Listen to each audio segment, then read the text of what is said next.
eliminate holding, and you've got a whole different outlook. Yeah, I thought they looked good. I feel bad for Saquon because not only is he going to struggle for the rest of his career, but if he didn't get injured, the Giants probably would have won that game like pretty easily. I thought they were going to win the whole time. It sucks that they didn't. But yeah, for our viewers, we're obviously Giant fans. Bob's got the hat instead of the DDTG hat for the first time ever on the show. But good morning, everyone. September 21st, another Rolland Market Mashup. Go to the YouTube, subscribe, and yeah, this morning we have quite the sell-off. We were just kind of talking before we went live on what's causing it, and I think it's just a combination of things. You got the coronavirus really increasing at alarming rates in Europe, and like Mike said, the election's coming up. And Dad, you were talking about some laundering with banks. That's old news, but that's probably playing a factor too. I mean, Dad, what are you looking at this morning? Well, I think that the Europe news is the main stuff, and then the Supreme Court would probably be number two, because I think people are feeling that the antagonistic view in Washington is going to get multiplied 10 by the Supreme Court situation. So you've got the funding of the government, which has to be passed just for the budget. And that was supposed to be a layup. Maybe it's not now. And obviously a stimulus is thrown to the back burner. And the Democrats are basically saying, if this Supreme Court judge gets through and they win the election, all bets are off on what happens in legislation to put just multiple judges on the Supreme Court so they can get the majority again. So it seems that there's a punishment factor being factored in, that, you know, if things go the way Trump and the Republicans want and he loses, that regulations and changes can be dramatic, which is exactly what the market hates. And the banks, you know, aside from this laundering money issue, which looks to be old news, but who knows, is right in the crosshairs of a Democratic-led Congress for more regulation. And that is not a good thing for the market. JP Morgan is down about 5%, and all the other banks are in the same category. Not as bad, but pretty close. What exactly is going on with that? Well, there's laws against taking money and transferring it around from known criminals and certain figures in the world. And apparently when the banks recognize they have a transaction that took place, they fill out a governmental form and submit it, because they're supposed to be policing this. And I don't know what the article that came out exactly said, but widespread criminal activity of money laundering in all the European and international banks. And JP Morgan was mentioned from the US side. Apparently they had a Russian mobster that they were transferring a ton of money for over a number of years. But all this ended in 2017, apparently. So it may be in the back mirror, and it's not even a factor. But, you know, the headlines count. What's up? I said someone must think it's a factor when you look at the way JP Morgan's selling off on a daily. Yeah, but, you know, in a way, these banks have been acting terrible for a couple of weeks. And this might be just the crescendo. This is it. This might be the I can't take it anymore day for the bank. And, you know, if there's some type of turn sometime today, maybe the banks get some type of rebound off of this. Yeah. And then in other news, I know I brought this up before this morning, but Nikola, we've been talking about a lot. their CEO stepped down this morning. So that's going to be an interesting story to follow. That company, continues to fall apart. Obviously, there were the open-hire reports last week, or 2 weeks ago at this point, that brought the stock way down with the shorts, and it just continues to fall apart. So that's going to be an interesting story. Tesla, they were down pre-market, but then they switched around. I don't know if it has anything to do with that or if it's just anticipation leading up to Battery Day. And then Oracle, it looks like Oracle and Walmart are going to be able to figure out this TikTok deal. From what I was reading, Walmart's going to have like 12% of it, and 12%. Yeah, and Walmart's going to have like 7 to 8%. So yeah, we don't know if China's going to react to that, which could be another negative in the background of the market, figuring something is going to still come from that. So that remains to be seen. But the Supreme Court should not be ignored. I mean, this is just putting fuel on an already out of control fire in the political front. And so, I guess with that being said, Dad, it just sounds like you're not necessarily a buyer on a day like today. Are you? Well, you got to see what develops here, but it definitely makes everything real muddy on what to do next. And I think all the investors are feeling that way. Yeah, in the last couple of weeks, the market has been kind of hovering around its recent lows, and it's kind of had the feeling like it's wanted to possibly break lower. So it wasn't really a surprise to wake up today and see the market like this, even though the futures were up last night, which also seems to be a trend where whatever happens the night before just reverses when you wake up. I know, just to bring them up, because we talk about Penn and DraftKings all the time on here, it is interesting that the NFL has yet to report a single positive corona case. So despite what's going on in Europe and the fears of the corona, it does kind of feel like we're not going to necessarily go back into shutdown mode. Sports aren't going to get canceled. Also, I think Pac-12 is about to announce that they're playing, along with all the smaller conferences. Either way, though, I mean, those those stocks are probably just selling off along with the market. Penn also released their sports betting app this weekend, which is only available in Pennsylvania, and is obviously, I'm sure, going to make its way everywhere. It's pretty crisp. I checked it out, and I think, that's a selling news kind of thing. So those stocks will be interesting to follow as well. I mean, I'm actually short Penn and DraftKings from Friday. I was kind of worried that was going to blow up in my face, but clearly that's not the case. I'm going to look to cover those early in the morning because, I don't know. All I know is the market broke through the previous support levels, so we got to kind of figure out the new levels where maybe there's going to get some support. Mike, are you doing anything to that? Lodell, I'm focusing on getting our business built so we can get paid. That's the only thing I'm caring about all week. We're launching Ogden this weekend. I told you guys this was coming in the market. I'm great at predicting the future. 2 weeks ago, I said we were heading for this exact thing. This is why I got all out of margin the last couple of weeks. Have money on the sideline. This would be a time to look back at the names that started this problem, which was Apple, Microsoft, Amazon. When those stocks turn, the techs may have a very sharp rally off of this. I'm not saying it's right, but you look at Apple today, it's down, but it's been trying to rally all morning from the lower levels, and Microsoft kind of the same thing. So remember the stocks that started this downtrend, and those are the ones you want to keep an eye on for the quick rebound here. And it's a lot easier for people to get their arms wrapped around these tech stocks, which, again, in the shutdown have been phenomenal winners. And the way this thing spread in Europe, don't forget Europe was ahead of us.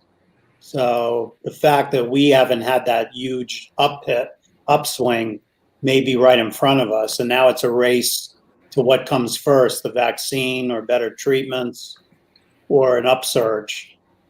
So the market definitely is worried about the virus. So you're basically saying if you're going to buy stock, go back to the stocks that were doing well when the market was doing well. Like we were all over the,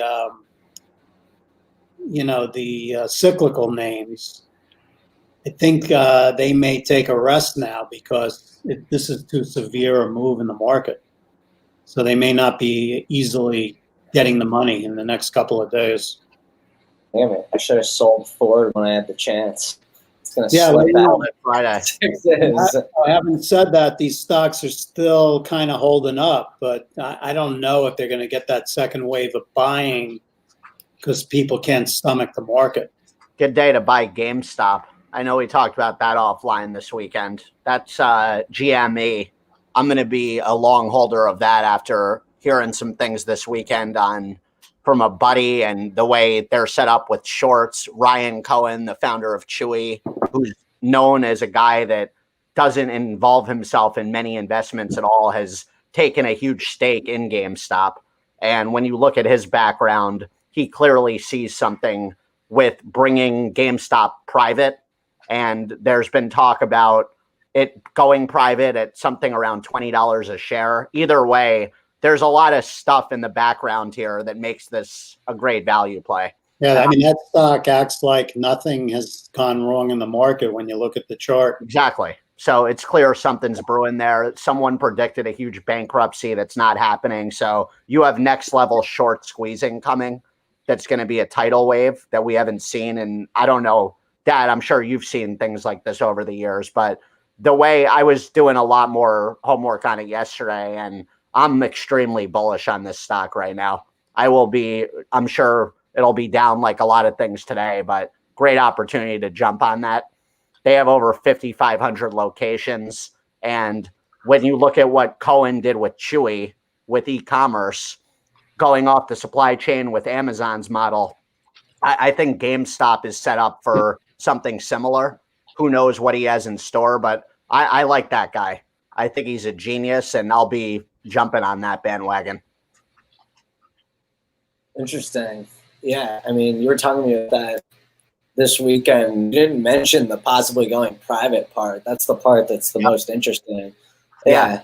I mean, the short squeeze thing, for the people that don't know, basically means there's a huge short interest, meaning people are betting the stock's going to fail. And as it goes up, they're forced to cover their short. So it sends it even higher. And, it seems like that's kind of what's been happening really ever since it broke the $6 range. But, Mike, your buddy told you there's still an 100% short interest. I find that hard to believe at this point in that stock. I was looking it up this weekend. There's a bunch of guys that came out and were just some guy that's notorious for shorting, like the guy that shorts the shorts, like no other, came out and is long on the stock. So was saying this doesn't make any sense. I've never seen something like this before. Bob, what's your opinion? Well, I haven't looked at the stock at all, but I'm trying to find the short interest right now, if there's anything out there. I mean, there's been a ton of buying since late August into, Well, yeah, since Ryan Cohen bought a stake in the company. Yeah. Last week, Jeffries upgraded the stock to a buy with an $8 price target. So obviously the target is way up there. And behind the story, right? Yeah, I mean, if they go, that just tells me it's going way higher. When the people are upgrading targets below where prices are, it's like they're behind the curve on what's actually going on. Yeah, I mean, if they go private, up to short interest, you can't even find it.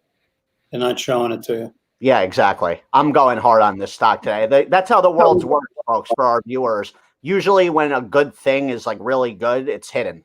So it's a good thing you're watching this show. Jump on. I'll be jumping on a lot myself today, as we've all been pretty spot on this show when we have conviction. So that's why I respect people with conviction. Ryan Cohen's owned, I think, 2 stocks at once. So it shows the power of the Pareto principle, 80-20. So keep that in mind and look at GME. Ticker, yeah, I was just going to say ticker GME.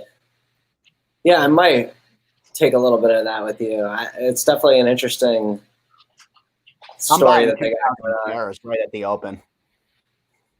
Yeah, Oh I think my. it's hard to buy anything today, but if you think something is going to go, Exactly, Dad. That's what I'm that guy that jumps in when the fire's brewing. but So the stock is still down, 4 or 5% coming in. It's not up today.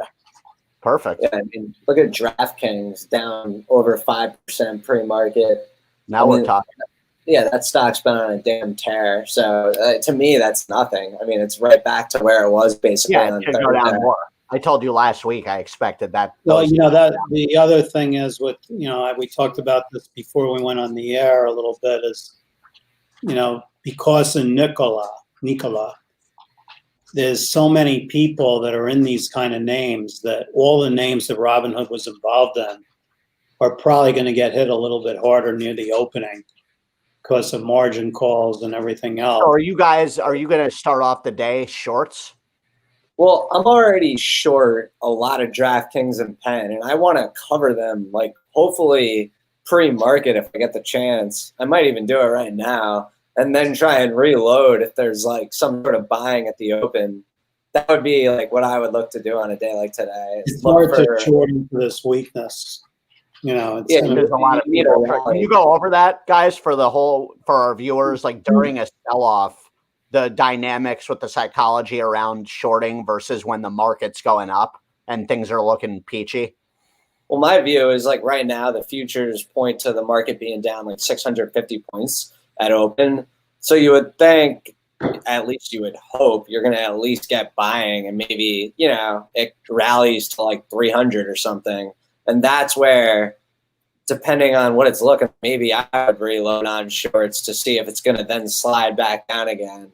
I don't know. Can we go over, like, we were just highlighting short squeezes when people have to cover their short when a stock's going up. How about the reverse end of that, where if the options market on the other end with stocks going up, that's talking about people got caught up in buying over the last few days at levels that are way higher than these, and they start to either get called on margin or feel a sense of panic. It's just the reverse of what would happen if the market was going higher with shorts, except. So that's something to think about too. That whole sentiment where that fear bakes in and then there's more of a downfall where people are like, oh no. Yeah. But short squeezes, people that are short and have been getting burned on the stock going higher are not that concerned on a day like today. So even though there might be a short squeeze in GME, you see it's opening down a few percent. That's great. Yeah, but that could also lead to more selling, and then the short squeeze is over. Well, short term, it's over. Yeah. And that's a great buying opportunity. Well, maybe. Or more short. Why don't you go over some of the levels just of the market as a whole? Because I think that's the big thing to keep an eye on here. The last few weeks, we've had these bottom levels the market was bouncing off of. I think it was like 33.30 and then 33, and now we're below 33. So now we got to just identify new levels. That's totally gone, right? So you've gone through, on the S&Ps, you've gone through the 50-day, and the next real target is the 200-day, which is still pretty far away. It's like we're down 64 right now on the S&P 500 index futures. I'm looking at the minis. I don't know what charts everyone is using, but I use /ES on TD Ameritrade, /ES. I always pull up investing.com and just have the futures pulled up. Right. So anyway, right now it's trading at 32.50 and a half. I think you run into support at 32.30, 32.35 down to 3,200 is where there's some good support. And then the 200-day is 31.33. So. But you actually think it's going to go to 3,200? What's up? Do you think it's going to actually go to 3,200 though? Well, I don't know, but I mean, if you're looking for levels where at least there'll be support, if the market has a cratering effect, those are levels you want to try to play in. I think, though, you got to look at the thought of the market having support at this exact level, 32.50. It may. And then Then you have upside to 3,300, where the support was previous to now, and then 33,1020 area. So those are levels where it'll be hard to get through on the upside. Yeah, I'm inclined to think that maybe try and test, and I'm going to just see what happens at open, but this 3250 level as a bottom, at least short term, and then, maybe you go 3250 to 3280. Because, I mean, I don't know if the market's just going to, I don't know. It's going to be interesting. But I actually think your stronger support is around 32.35. Really? Yeah. If, after the opening. I mean, pre-opening, you still have a lot of people that haven't panicked yet. So it feels like there may be more downside unless some news comes out. Interesting. Yeah. And I mean, I know we already mentioned them, but Tesla is one stock that, not the one stock, there's obviously a lot of stocks, but that stock's holding up really well. And it's at 450 right now, which is unbelievable, because if the market's really going to crater, you would think that stock is going to eventually have to come down with it. And then not if Nikola's going bankrupt. That's a positive news for Tesla. And you have people probably getting out of Nikola. And if anything, some of them could be jumping on Tesla's bandwagon. Yeah, but I know a ton of kids that bought Tesla last week. Anyone's looking for any opportunity on any pullback with that stock to jump on it. It shows just how powerful that brand is. But if you look at like the Amazon, which has been one of the big leaders, it hit down to 2885 level in July. And it looks like it may test that on the opening or near the opening. It's 2902 right now. And how about NVIDIA? That's had a nice... Yeah, but wait a minute. So on Amazon, that's the first level. And then you get 2800, a nice round number, but also some solid support. And the 200-day, which we talked about before, is way down at 2707.75 right now. So those are your levels in Amazon. So this could be a great dad. Well, we've talked about options. I know Dan got off for a second, but when we first got in the market, Dan and I were big on the puts. And we talk about best timing on these types of plays to do long-term put options, right? Or, days like this. I was just highlighting. You're talking about selling the puts, not buying them. So selling puts. So when you look at an Amazon, today could be a great time to sell a put into that weakness where it gets down to the levels we're talking about. No, and then you sell a put around where it even was Friday a few months out. If you're really bullish on this market and tech in general, which it's tough to not be long term, you sell a put on Amazon at $37.50 and take the biggest premium you've ever seen and watch that. To me, it's ridiculous. But then you sell out of it when Amazon's at 3,300, and you just get more rewarded on the volatility of puts in general. Where if it gets to 3,300, your put is 85% of the way there, and then you just cash out of it. That was the one, Mike, that we didn't used to do as much when we used to do the put stuff.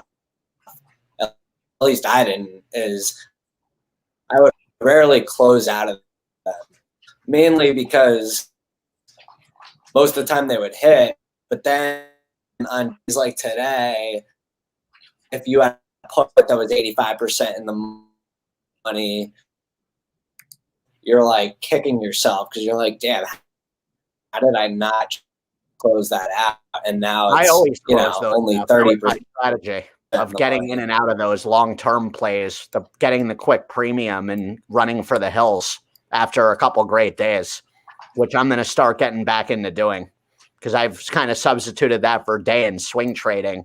The end of the day, it's all the same stuff. But, I like the thought of that on tech weakness playing that game because tech's not going anywhere. Another name we always talk about, Boeing, which is down, fairly significantly today. There's a story about another engineer at Boeing saying that there's more fixes to do in the cockpit on the 737. But Goldman also added it to its conviction buy list. So you're getting a lot of cross currents in Boeing and more bad news, and the stock is still kind of holding up at these same levels. So not to be forgotten about, and it's a leader of the Dow, up or down when things start to happen. So don't forget what the Dow has in it today: Boeing, which has bad news; J.P. Morgan, which has terrible news; Apple and Microsoft. So it sounds like good buying opportunities. Like when you think of J.P. Morgan, like how much more beaten down can this stock get? No, it depends how much this story has any further legs, and the regulation coming out of Washington and a Biden win. So I think what this really is this uptick in Europe is my signal that Trump has a stranglehold on this thing. So that's how I interpret this. And, they're going to naturally cause a ruckus here to try to get the market down a bit, which makes sense. What's that? What, Dan? I think Danny's connection is not great today because he keeps going in and out. Like, I don't even hear him. Do you hear him? Yeah, the internet in South Carolina is a bit behind the rest of the country. They're still catching up. Yeah, I don't know what Danny said. I'm going down there in a couple of weeks. I'll make sure to help figure things out. Yeah, maybe. But take a look at Microsoft's chart right now. I think that's kind of interesting pre-market because it's acting pretty well. So, Dad, would you day trade a Microsoft? I didn't say anything. I think no, I didn't say anything, but I think the biggest thing. What? Yeah, I'm a little lagged, but what I will say. Yeah, Dad, keep going here. Dan's off the grid. Yeah, no, Microsoft has made 3 or 4 attempts at rallying in the pre-market. Got down to 195 earlier today. So what do you think about that? And now it's 196.5 area. So would you dabble?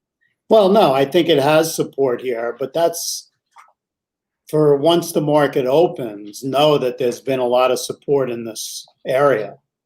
So it might be worth a play. However, that 195 is on a miss, and if the market does sell off. What are you looking at then if it dips below that? Well, I don't know. That's another story. But for today, if you're looking to day trade and you can pick Microsoft up at 195, I think that's a good level. I love where your head's at. It may not get there. It may just open around here, and then you just got to keep an eye on it. But what I find interesting, Dad, I know we've talked about gold and Bitcoin a lot on here. Bitcoin's holding up very nicely today. What do you make of that? Well, Bitcoin is down almost 3%, so I'm not sure what you. I mean, it's over 10.5. I think when you look at the maturity of it, it's really encouraging to see it's not like falling off a cliff or anything. Yeah, but historically, when the market really has a bad day, there used to be people going into gold. Exactly. And they're not going into gold. They're not going into Bitcoin because. Why is that? These are side bets. We've talked about it before. When will they not be side bets, though? Because that's ridiculous to me. I don't know. But the biggest thing to look at is the dollar, which is really strong today. Mm-hmm. And that is negative for the stock market short term. The dollar's up 0.5%. So what stocks do you buy into on the dollar strength? Well, the reason the dollar, I think, is strong today is because Europe is having all these problems with the virus. And, people are just looking for safety. So do you go into a domestic play then? Something that has nothing to do with Europe? Yeah, I mean, it's hard to pinpoint on a day-to-day basis if it really matters. Short term, it just hurts the market in general. But is today good to buy into like the UBS type of play, like buy into European bank weakness? Banks have gotten massacred in Europe today. Yeah, I know. So is that a good buying opportunity? I don't know. It depends on the follow through on this whole thing. Are you back with us, Dan? I'm back with you guys. And the one thing I was trying to say is I think part of the sell-off is the fact that there has been a stimulus deal. And, the sell-off is Ginsburg dying. Let's be real. That combined with this virus talk, the Supreme Court, that's going to just create leverage with the whole negotiating. We have a broken political system is the reality. We have a two-party system. They hate each other. Nothing gets done. That's the like what you can kind of hold on to if you're bullish short term is there's that possibility, very strong possibility this week they announce a stimulus deal. Like this is the kind of pressure that's going to get them to announce. No, I don't think No that's chance. gonna happen. No chance, man. There's definitely Way less likely now. Well, if that's not going to Nominating happen, a Supreme Court this weekend. It's not. Nothing's happening this week. First of all, the Democrats have raised in, I think, 24 hours after Ruth Bader Ginsburg died, $100 million. Well, I think if there's no stimulus package, the market's definitely in trouble. Well, yeah, the market's in trouble. That's what happens when people don't get deals done. Trump's a deal guy, though, so give him a little time. I'm sure something will come of this. And guys, market's in trouble too. So if you're looking for a stock to buy, Netflix down almost 100 points off its highs. And yeah, for stay at home too. I love where your head's at there. And Nvidia is starting to look sexy. All right. Well, I agree with that. But you're going to have a day where big tech just takes over and comes back with a vengeance, and you're going to want to be in those moves. And get on GameStop. You'll thank me in a few months. Boom, baby. And watch Smith and Wesson. Smith and Wesson. Bob, what are you doing with steel? I'm going to just hold steel, but I think it's going to probably have a tough time for a couple of days now.